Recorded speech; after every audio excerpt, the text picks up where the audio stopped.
I want to have a right heart before the Lord and before others, but to do that, we need to do honest reflections and not stay hard in our opinions. And so this is a series called the Open Heart Series. If you are jumping in this video, this is video 6, I encourage you to watch the first 5 before you do that, because we're trying to explore a difficult subject matter that's controversial, but we really want to know if our heart is in the right place. And so the journey so far has been, if I resist certain ideas, why am I resisting or avoiding certain subjects? So when it comes to racism, prejudice, systemic racism, those sort of conversations, why do I avoid certain information and certain viewpoints or resist them? Not whether or not they're wrong, that comes later. First, I need to understand what is going on in my heart and why am I so against certain views. Then we talked about the diminishing. Why do I make some issues less severe? And again, whether the severity of the issue is not so much in play yet, that comes later. The severity question is, it's more important for me to understand my heart first, because sometimes that's going to tell me if there's a problem with that subject matter. Sometimes that's going to tell me what my heart is in that. By asking those questions, why do I make this less of an issue? Is it truly because it is, or is there something else there in my heart? So I want to be aware of those things. And like I keep saying, is there anything wrong with making sure that you're alert to these things? I think it's thoroughly biblical. The Bible says to keep on guard, be alert, to guard your heart, to be aware of things. And so I think this is a very good, healthy exercise to explore what's in our heart. Then we want to examine the places that we're getting information. Not necessarily examine the source of the information, though we need to do that, but really examining my choices as far as why I choose certain sources for information and the way that I'm choosing sources, and why am I drawn towards certain sources of information. Because that's also going to say something about me, which is going to help me actually, if I'm open, navigate through these issues. Because I might just discover that there are some issues in my heart and my mind. Maybe they're not major, I don't know, but that will help me to explore that. We also talked about aim. What is my goal? When I oppose something, why is it that I want to oppose it? What is it that I'm hoping will be the outcome, and what will that tell me? So today I want to talk about being heartless. I'm sure none of us think that we are heartless, but here's what happens. You have an individual, a black man, is killed by a police officer, and instantly it becomes a political issue because it touches that political issue. And so there are people that will take the police officer's side, the law side, and people that will take the side of the African American, which is kind of frustrating in and of itself. Why is it that we can't be for the law, for law enforcement, and for the African American? And plus, this is such a complex arena that to take a very simplistic and quick choice in those kind of questions is, again, kind of indicative of the situation that we're in. We're not actually exploring all the ins and outs of it. We just kind of want to maintain a position. But when that black man is killed by a police officer, and we discover that the guy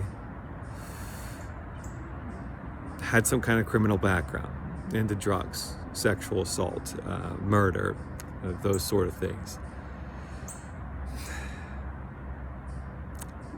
Does law enforcement need to do something to stop those things? Absolutely. Would we say that execution is a good, justified reaction to simple theft? I mean, some of these things that result in death, the crime that's being committed at the time, at least, is not something that we would just on the surface say, yeah, that's cause for death. That's cause for capital punishment. But I hear people at times, the reaction is, and again, it might have been justified to arrest the person. It might have been justified to confront the person.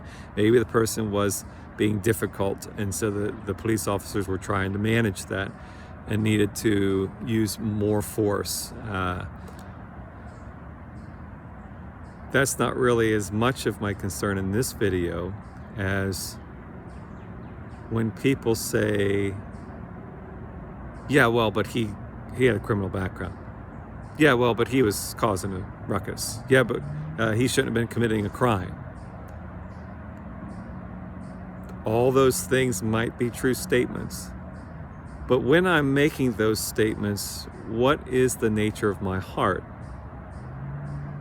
A man just lost his life because he stole something. A man just lost his life because he was being difficult being arrested. A man just died because of that. Should I not have a heart that's broken because a man was just executed because he stole something? Should I not care that a man just lost his life? A mother, a father just lost their child. A wife just lost her husband.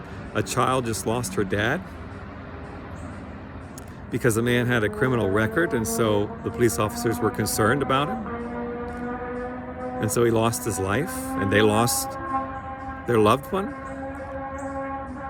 And so again, it's not just the debate about the issues.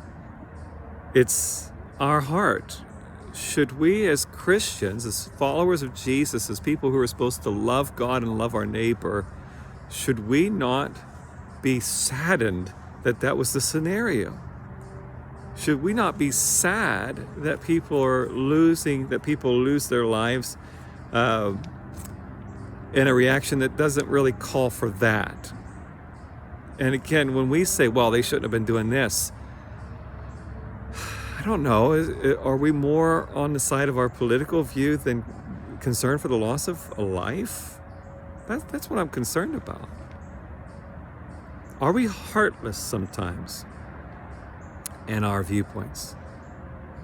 And Jesus wants us to love our neighbor, to be concerned about the welfare of others, even those who have a criminal past,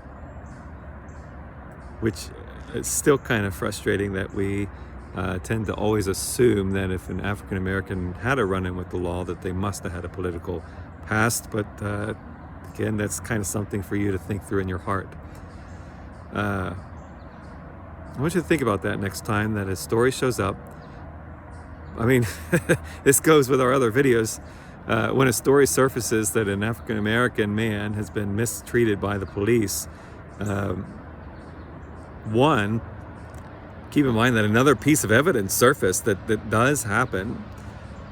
But two, think about the reality that for something that does not call for justly the taking of a person's life, someone's life was lost and somebody lost a loved one because of that. Don't just treat it cavalierly. Don't just let our media, news and entertainment media, let us get so comfortable with death that we don't care anymore. I hope that that's helpful. Please, if you have any questions on the things I'm saying in these videos, I would love to interact with you. Even if you disagree, I would love to have open discussion. So you're welcome anytime to leave a comment if you're on YouTube, or comment on Facebook. You can Facebook message me if you'd like to. You can email me if you'd like at dlevesque, that's D-L-E-V as in Victor, E-C-K, at Bethel, P as in Paul, G-H.org. And I would love to answer any of your questions. This video is not one, this series is not one that I want to just promote aggressively. Not that I think these ideas should be private, but I really only want to have conversation with people who will actually openly consider the thoughts that we're reflecting through. If you're set in your way, if someone's set in your ways, I don't want them to listen to it. It's kind of pointless exercise. But if you know people that you feel might be able to be open-minded to think through these issues, then please share this series with them. Please like the video.